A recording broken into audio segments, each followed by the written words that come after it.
Hello students, continuing the Gmat series, today's first question is, what is the least integer z for which this multiplied this into 10 raised to power z is an integer? Now see, first is 0.30125. So we know that this is basically equal to 125 and 1, 2, 3, 4, 5, 6. There are 6 digits after decimal, so I will be multiplying it by 10 raised to power 6. So this is basically equal to 125 into 10 raised to power 6. So basically it is 125 divided by 10 raised to power 6, right? So for this decimal number to be integer, I have to multiply it by 10 raised to power 6 so that the number becomes, when I multiply this by 10 raised to power 6, it gets cancelled. So I'd be having 125. So here that number is 10 raised to power 6. Now for the second case, 0.0025, this is basically 25 upon 10 raised to power 4. So I would be multiplying it by 10 raised to power 4 in order to get an integer 25. So here 10 raised to power 4. Now the last one is 0.12345. 5 zeros and 125. 1, 2, 3, 4, 5, 1, 2, 5. So this is basically 125 divided by 10 raised to power 8. Now I have to multiply it by 10 raised to power 8 so as to get an integer 125. Right? Now here it has been given that this multiply by 10 raised to power z. So we need to know the value of z, right? So from this basis we come to know that in the denominator there are the powers of 10 raised to power 6, 4 and 18. So we will be multiplying the whole product by 10 raised to power 18. So whole it will be multiplied by 10 raised to power 18 in order to get an integer. Now there is one more thing, that when 125 multiplied by 25 multiplied by 125 multiplied by 10 raised to power 18, right? So it becomes an integer. All the powers in the denominator, that is 10 raised to power 6, 10 raised to power 4 and 10 raised to power 8 will get cancelled, right? So we would be left with this because in denominator there will be 10 raised to power 18, right? Now if this product yields us another power of 10, then we have to change the power of z, right?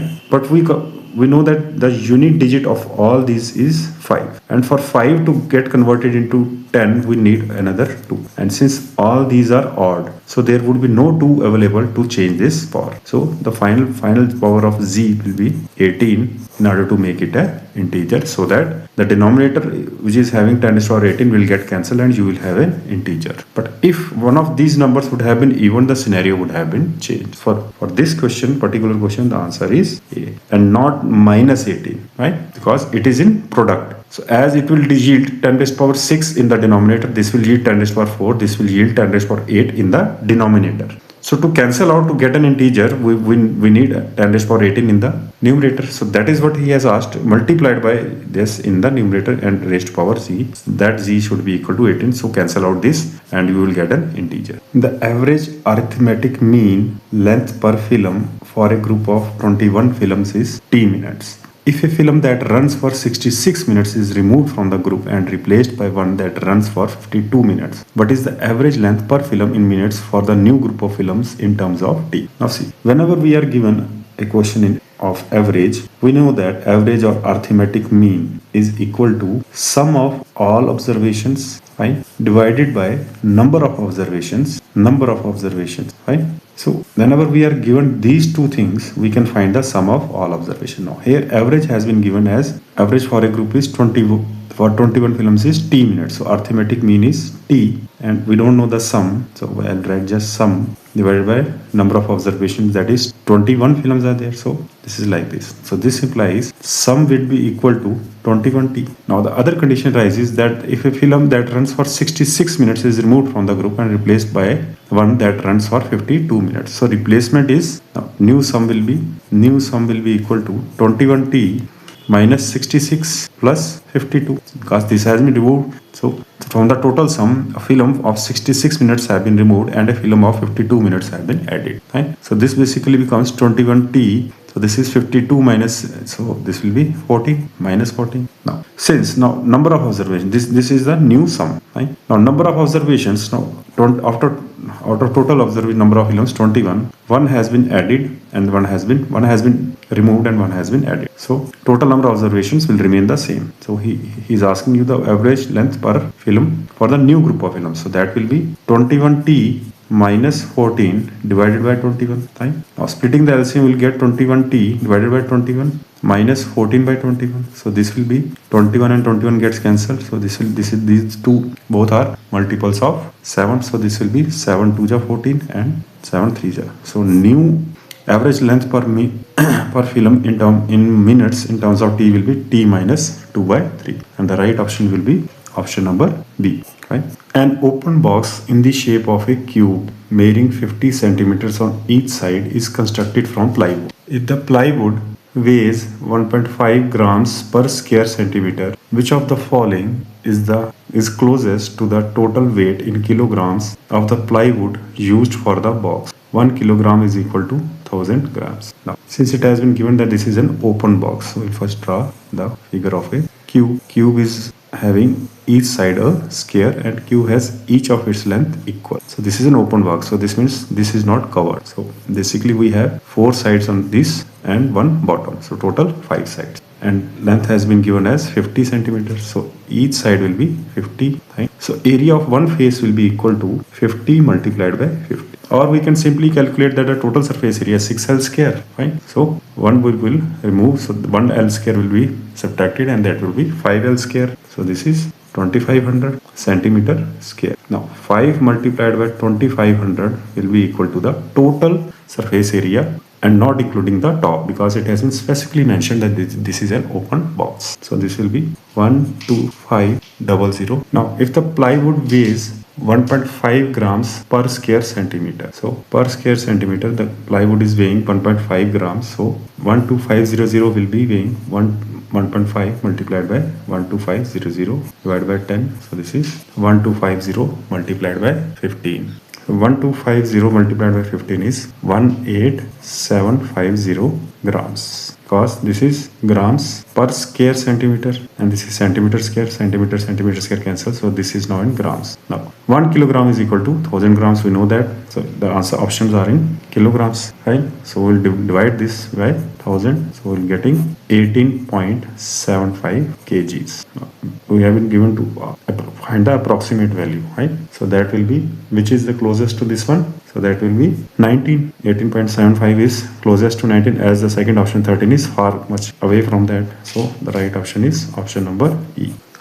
Its garden center sells a certain grass seed in 5 pounds bag at 13.85 per bag. Right? 10 pound bags at $20.43 per bag and 25 pound bags at 32.25 per bag. If a customer is to buy at least 65 pounds of the grass but no more than 80 pounds, what is the least possible cost of the grass seed that the customer will buy? Now, let us suppose X pounds of grass has been purchased. So it has been said that at least 65 pounds means that X has to be greater than or equal to 65 and not more than 80 pounds. So that means less than or equal to 80. So this is the condition they have given us, that the number of seeds in pounds to be purchased should be greater than 65 pounds and greater than equal to and less than equal to 80. Fine. Now 5 pounds bag will cost us $13.85 per bag. 10 pound bag will cost us $20.43 and 25 pound bag will cost us $32.25 per bag. Right? Now, given the condition, and these all are multiples of 5, and in this range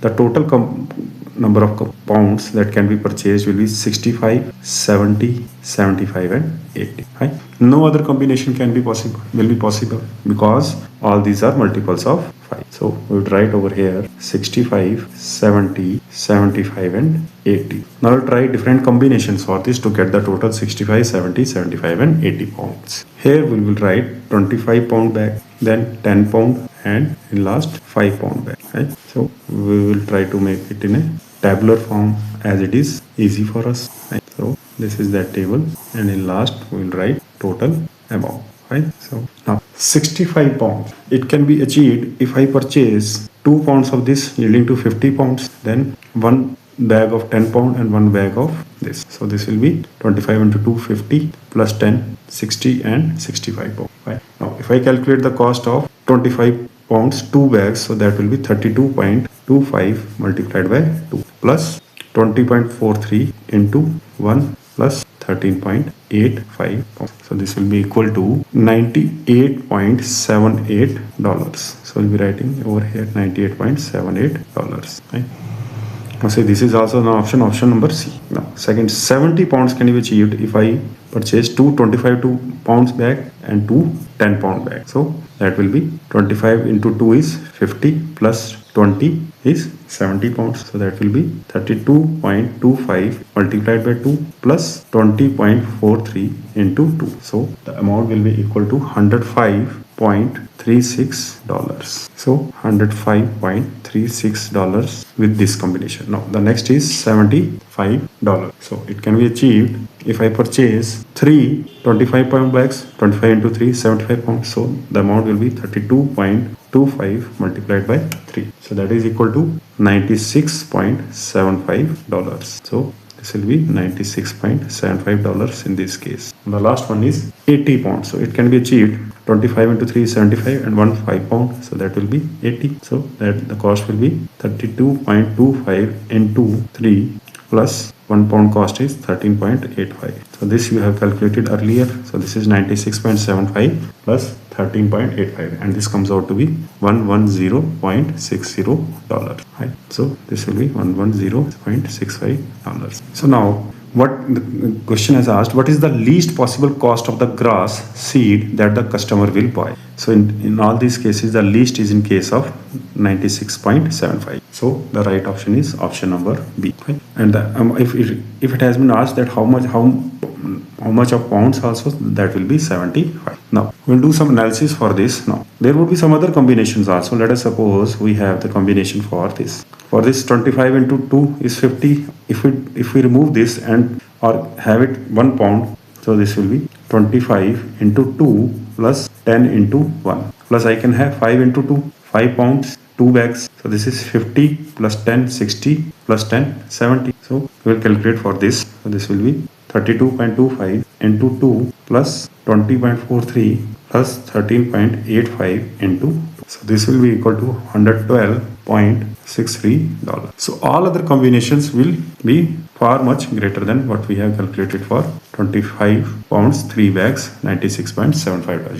You can analyze this question or this table by putting some other values, but the condition is total should be of among all these 4 options only. So the right option for this is if x is equal to minus of mod of w, which of the following must be true? Now in this case we have been given that x is equal to minus of mod of w. Now if we square both sides, this will be x square and this will be equal to minus mod of w whole square. So minus will become square, my plus, so x square will be equal to mod of w square. So this will be equal to w square. So the right option for this will be option number D. Now let us have different approach for solving these questions. Let us put some values for this. So for x and w, we will put the magnitude value equal to 1. Fine. And regarding sign, we will put the sign of w as, let us have 2 pairs, -1 -1 and second -1 1. Right. Now these are the pairs for x comma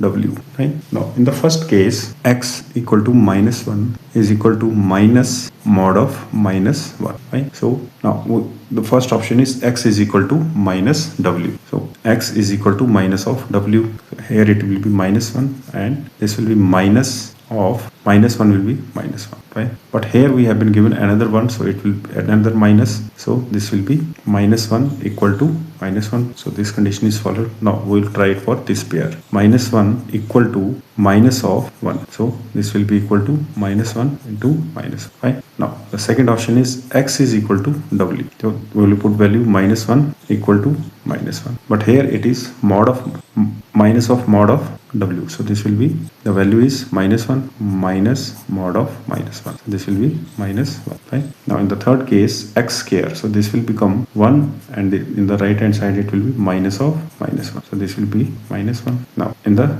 fourth case, so this will be x square is 1 and w square will become 1. Now here also x square will become 1 and w square, irrespective of the sign, it will become 1. So the condition is followed when x square is equal to w square. Now the last case is x cube. X cube will be again minus 1, and on the right hand side this will be w cube minus 1. Now in the third, for this pair it will be minus 1 equal to 1 cube is 1. So this is not cheap. So the only option where it is possible for both these pairs is x square equal to w square. A certain financial institution reported that its assets totaled $2,377,366.30 on a certain day. Of this amount, 31,724.54 was held in cash. Approximately what percent of the reported assets was held in cash on that day? So how much percentage of the total was in cash on that day will be calculated by dividing the total cash, that is 0.4 divided by 2,377,366.30. Right? So Gmat will definitely ask you a lot of questions regarding the approximation, and in certain questions if the answer comes, you need to approximate that for the right option. Now here we would write them in first standard form. Standard form is leaving one digit aside and then putting the decimal. So this is 3.172454. So this is into 10 raised power 4. Okay, and in denominator it will be equal to 2.37736630 multiplied by 10 raised power 6, as we have shifted 1, 2, 3, 4, 5, 6 decimals to the left. Now this is 3.17 and this is 2.37. So I can approximate it to 3 by 2, and this will be 10 raised power 4 minus 6. So this will be approximately equal to 1.5 into 10 raised power minus 2, or it will be equal to 0.015. Now this is number, we need the percentage, so that will be multiplied by 100. So this will be equal to 1.5%, and the nearest value to this is 1.3. So the right option for this will be option E. In the correctly worked addition problem shown, AB plus BA is equal to AAC, where the sum of two-digit positive integers AB and BA is the third digit integer AAC, where A, B and C are different digits. What is the unit digit of the integer AAC? That means the question has asked you what is the value of C, right? So the question says AB plus B equal to AAC. We need to find the value of C. Here AB and BAE are ABC are different digits, right? Now you know that AB is a two-digit number that can be represented as 10A plus B. Just like if I write a number 78, it can be represented as 10 multiplied by 7 plus 8. This is 70 plus 8. And if it is a three-digit number, let us suppose 978, so that will be 9 multiplied by 100 plus 7 multiplied by 10 plus 8. Right? Same wise, BA can be written as 10 of B because it is at the 10th place. This is at the unit place. That's why we are multiplying. This is unit tens 100. 100 place, we will multiply it by 100. 10B plus 8. So this should be equal to three-digit number. So unit tens 100. Now this will be 100A plus 10A plus C. Right? Now adding or subtracting the like terms. So 100 and this is 10A. So we will need to leave this C on the right side. So shifting this to this side, 10A minus 110A plus this is B plus 10B. So this will be 11B plus one more A equal to C. So this will be 11A minus 110A plus 11B equal to C.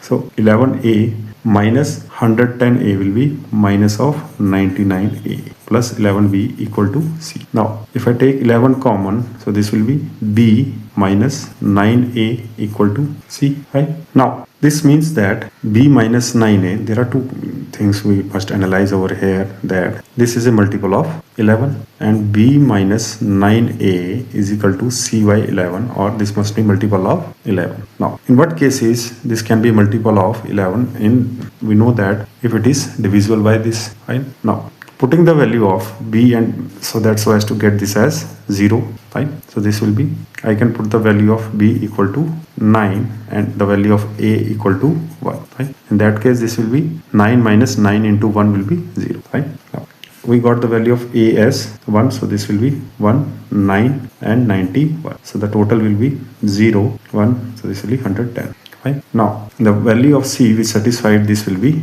0. The right option will be option E. Right? And the value of B will be 9 and the value of A will be 1. So see here all the 4 spots are having the value of A as same and B this. Planning is in progress for a fenced rectangular playground with an area of 1600 square meters. The graph above shows the perimeter. This is that graph. Shows the perimeter in meters as a function of length of the playground. The length of the playground should be how many meters to minimize the perimeter and therefore the amount of fencing needed to enclose the playground. So there is a rectangular playground with an area of 1600 square meters. Right? This is its area. Now he says that the graph has been given in terms of length and perimeter. On the x-axis this is length and this side it is perimeter. Right? This is length and this one is on y-axis is perimeter. The length of the playground should be how many meters to minimize the perimeter. So we need to find the minimum value of perimeter and therefore the amount of fencing needed to enclose the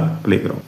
So in the graph we need to find where the perimeter is the minimum perimeter. So we know that it is on y-axis, so it is length and perimeter. Coordinates have been given to you. So the minimum perimeter, we need to find the value of y to be minimum. Right? So that will be when the perimeter will be 160. Right? All other perimeters are having, the graph is like this. So the minimum perimeter corresponds to the value of length to be 40. Right? So the minimum perimeter will be in case of 160 and the length corresponding to this is 40. So we have been asked to find the length of the playground should be how many meters to minimize the perimeter. So that will be 40. Our right option will be option number B. And for this corresponding value of perimeter will be 160. See, 160 has also been given as the option, but this is not the right answer. We need to find the length of the playground corresponding to the minimum perimeter, that is 160 in this case. All other parameters, since the graph is like this, so the minimum perimeter is on this point. So this is corresponds to 160 perimeter and the length corresponds to 40. The hard drive, monitor and printer for a certain desktop's computer system cost a total of $2,500. The cost of printer and monitor together is equal to 2 by 3 of the cost of the hard drive. If the cost of the printer is $100 more than the cost of the monitor, what is the cost of the printer? So since the initials are different, we would let that H, M and P be the cost of hard drive, monitor and printer. So hard drive, second is monitor and printer. So let us suppose their cost is H, M and P dollar. Right? So the first condition we have been given is H plus M plus P is equal to $2,500. Now further he says the cost of printer and monitor together, that means M plus P. Printer and monitor together is equal to 2 by 3 the cost of hard drive, that is 2 by 3 of H. Right? Now if the cost of printer is 100 more than the cost of the monitor, so that means printer is 100 more than this monitor, so P will be equal to cost of monitor plus 100, right? Because printer is 100 more than the cost of monitor. So if we add 100 to the cost of monitor, that will be equal to the cost of printer. Now M plus P is equal to 2 by 3 of H. So I can put the value of M plus P over here. So that will be H plus 2 by 3 of H equal to 2,500. On this H is taking H common, so this will be 1 plus 2 by 3 equal to 2,500. Taking LCM, so this will be 3 plus 2 equal to 2,500. This implies H multiplied by 5 by 3 is equal to 2,500. We can cancel over here also, so this will be 500 and the cost of hard drive will be 500 into 3, $1,500. Right? Now from this we will calculate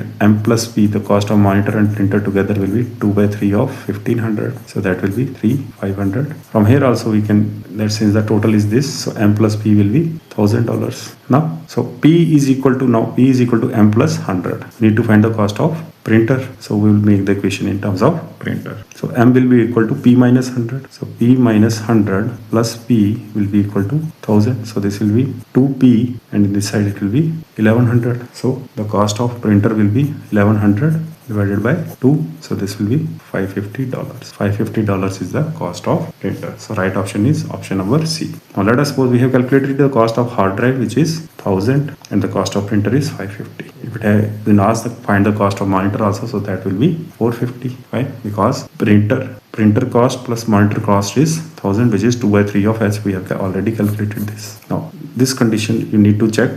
Cost of printer is 100 more than cost of monitor is 100 less than this. So P is 550 equal to 450 plus 100. So this condition is also satisfied. So the right option is option C.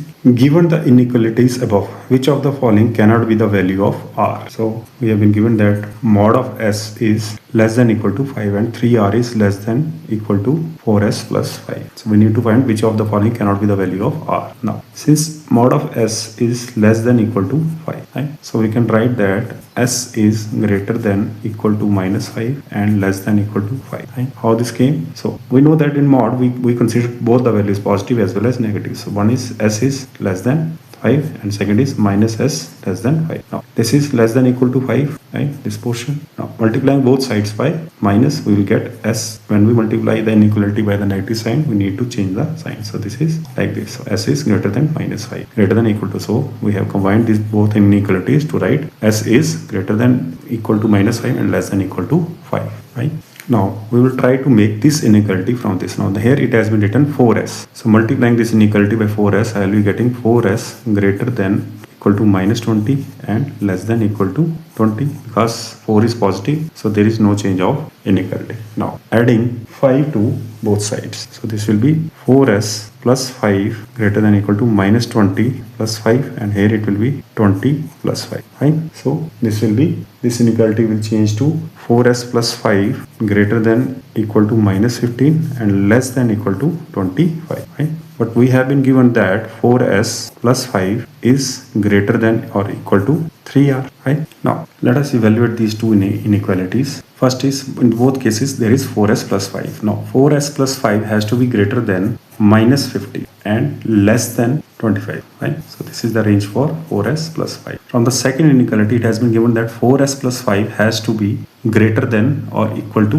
3R. So 4S plus 5 is greater than or equal to 3R, or we can say that 3R is less than or equal to 4S plus 5. Now how we will compare that since 4S plus 5 has to be greater than or equal to 3R. So but it has to be less than this, right? So that means the greatest value for 4S plus 5 has to be 25 and 4S plus 5 is greater than 3R. So I can write that 3R has to be less than or equal to 25, isn't it? Again we will analyze this. 4S plus 5 is given as greater than or equal to 3R, or I can write 3R is less than 4S plus 5, right? But the maximum value that 4S plus 5 can achieve is 25. So if I replace this by maximum value, so this will become 3R has to be less than or equal to 25, isn't it? So because 4S plus 5 can't cross the value 25, it has to be equal to or less than this. But 3R is less than 4S plus 5, so that means 3R has to be less than 25, right? So from this I will calculate R is less than equal to 25 by 3. So this comes out to be 8 point something. So R has to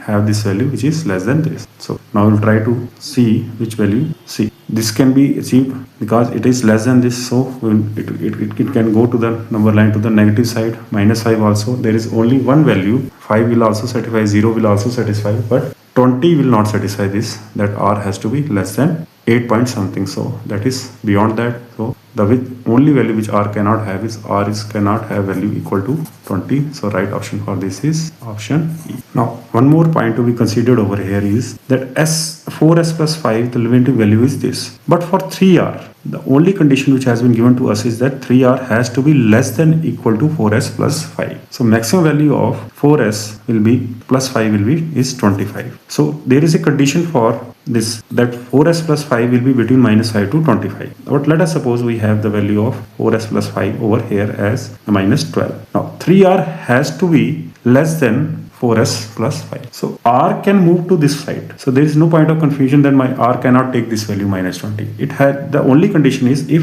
4S plus 5 is lying over here, it has to be on its left hand side. So there is no limiting value for the value of R. But yes, it can have value up to minus 15, that is 4S plus 5. But the only condition is 3R is less than or equal to. So whatever the value of 4S plus 5 will be up to this, right? R will be on the right hand side of this. Sorry, left hand side of this. So it has to be less than this. because there is no condition for r to be in between these parameters. If 4s plus 5 is taking this value minus 15, in that case r will be taking value somewhere to the left hand side of this. In that case minus 20 can also be an option, minus 5, but 20 can't be option because r has to be less than or equal to 8. So for r the condition is this is 0, 8 point something. R will be on this side, so it can take any value to the negative side but not beyond the positive 8. So only value which is not satisfying is 20. Don't confuse yourself that 4s plus 5 is having value minus 5. So in that case 3r will be having value less than this to the left side. So that is a possible value of minus 20 or can be the possible value. This limiting constraint is for 4s plus 5 and 3r has to be less than this, so it can take the value to the negative side but not beyond this 25, 4s plus 5, and when we calculate it the value for r should be less than 8, less than equal to 8 point something. If m is an even integer and v is an odd integer and m is greater than v is greater than 0, which of the following represents the number of even integers less than m and greater than v? So if such kind of questions come, the most easiest way is to put some values for the options. Now one condition is m is an even integer, so let us suppose this is 8, and v is an odd integer, let us suppose v is equal to 3. The other condition is that m has to be greater than v, which is satisfied, and it has to be greater than 0. That means both of these two values should be greater than 0. Fine. So this has to be even and this has to be odd. Now it has been asked that which of the following represents the number of even integers less than m? So number of even integers less than m would be 6 and next will be 4, fine, and greater than v. So number of integers will be 2. Now we'll move to the options. So first is m minus v, that is 5 by 2 minus 1, so this will be 2.5 minus 1, so this will be 1.5. So this is not the desired option. We will have to find the value where the answer should come to. Now the second is m minus v minus 1 by 2. Now here the difference is it is not included in the denominator. It is included in the denominator and here it is not included. So here it will be m minus v, 8 minus 3, 5, 5 minus 1 is 4, 4 divided by 2 is 2. So this corresponds to our value. So the right option is option number B. Now we'll check other options. M minus V by 2. So that means 8 minus 3. So this will be 5 by 2 or this will be 2.5. This is not the desired value. M minus V minus 1. So that will be 5 minus 1, 4. So this is also not the required answer. Last option is M minus V, 8 minus 3, 5. So the right option for this is option B. A positive integer is divisible by 9 if and only if the sum of its digits is divisible by 9. So this is an established way for the divisibility rule of 9. If n is a positive integer for which value of following values of k is 25 into 10 raised to power n plus k into 10 raised to power 2n divisible by 9. Now see, 25 into 10 raised to power n plus k into 10 raised to power 2n, we need to find when it is divisible by 9, we need to find the value of k. Now see, 25 into 10 raised to power n and k into 10 raised to power 2n. Whatever value we put of n, it will yield us 10 raised to power 2, 10 raised to power 1, 10 raised to power 2, 10 raised to power 3. So when we will be adding it, it won't affect the value of the divisibility, that will be 25 and k. Why? Because let us suppose we have a number 9, let us put 25 into 10 raised to power 4. So this will yield us 25 and 4 zeros. In that case also, the number of digits to be added will be 2 and 5, and since 0 doesn't play any part in the addition process. So to find the value of k, this is 2 plus 5, 7 plus the number of digits, sum of digits of k should be divisible by 9. So we'll take up the first case. So the first case is a single digit number, so 7 plus 9 is 16, so it is not divisible by 9. Second is 16, so 6 plus 1 is 7, 7 plus 7 is 14, which is also not divisible by 9. Now, third is again 2 plus 5, 7 plus 23, that means 3 plus 2, 5. So this is 12, which is not divisible by 9. Now, next option is option D. 7 plus 3 plus 5 is 8. So this is 15, which is not divisible by. So the last option should be divisible. So this is 7 plus 4 plus 7 is 11. So this is 18, which is divisible by 9. So the right option for us is the value of k is 47. So right option is option E.